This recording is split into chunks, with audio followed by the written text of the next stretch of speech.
Assalamualaikum warahmatullahi wabarakatuh. Sebelumnya, perkenalkan nama saya Uci Nurwana dengan NIM A1A323008 dari ruang R02 Angkatan 2023. Nah, tujuan saya membuat video ini untuk memenuhi tugas mata kuliah Hukum Pidana dengan tugas yaitu menganalisis salah satu jurnal yang berkaitan dengan hukum pidana dan buku yang berkaitan dengan hukum pidana. Mungkin sekian perkenalan dari saya, selamat menyaksikan. Yang pertama saya akan menganalisis salah satu jurnal yang berjudul Tindak Pidana Pencurian dalam Perspektif Hukum Pidana. Nah, di mana jurnal ini membahas tindak pidana pencurian dari sudut pandang hukum pidana Indonesia berdasarkan KUHP terbaru 2023, yang dimana pencurian ini digolongkan dalam beberapa jenis sesuai dengan cara, objek yang dicuri, dan unsur-unsurnya.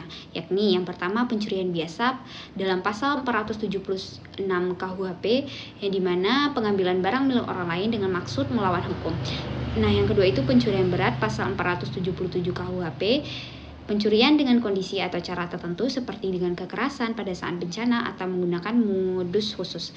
Yang ketiga itu pencurian kecil-kecilan pasal 478 KUHP, yang dimana nilai barang yang dicuri di bawah Rp500.000. Yang terakhir itu pencurian dengan kekerasan pasal 479 KUHP disertai kekerasan atau ancaman kekerasan dengan ancaman hukum lebih berat hingga penjara seumur hidup atau mati. Nah, penelitian ini juga menggunakan pendekatan kualitatif dengan data sekunder untuk mengkaji aturan hukum, faktor penyebab, dampak, dan penanggulangannya.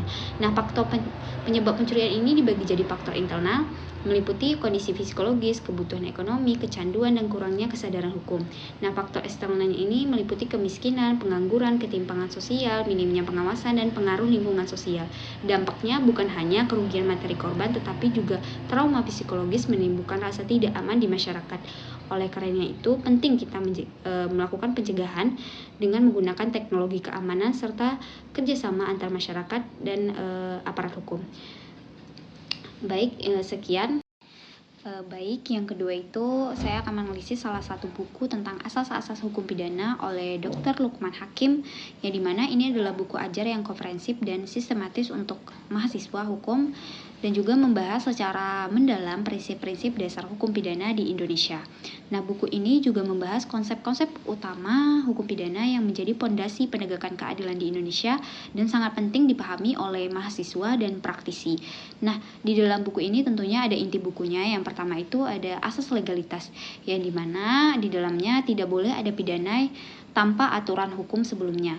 Di sini melindungi warga dari penegakan hukum yang sewenang-wenang. Contohnya itu pencurian hanya dipidana jika jelas diatur dalam KUHP. Yang kedua itu asas tiada pidana tanpa kesalahan, yang dimana di dalamnya ini seseorang baru dapat dihukum jika melakukan kesalahan sengaja atau lalai.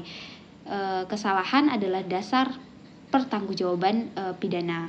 Nah, yang ketiga itu ada unsur tindak pidana, yang dimana di dalamnya ini ada unsur perbuatan yang dilarang dan ancaman pidana. Nah, pertanggungjawaban hukum terikat pada adanya kesalahan. Dan yang keempat itu percobaan dan penyertaan, yang dimana di dalamnya ini ada percobaan adalah usaha melakukan tindak pidana yang belum selesai.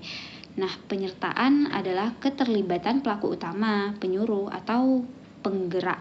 Nah, yang kelima itu ada penggulangan tindak pidana, yang dimana di dalamnya ini ada pelaku yang mengulangi tindak pidana bisa dikenai hukuman lebih berat. Jadi buku ini memberikan pemahaman penting tentang cara kerja hukum pidana sebagai langkah awal bagi mereka yang ingin menguasai ilmu hukum dan proses penegakan hukum yang adil di Indonesia. Baiklah, mungkin itu sekian analisis dari saya tutup. Wassalamualaikum warahmatullahi wabarakatuh.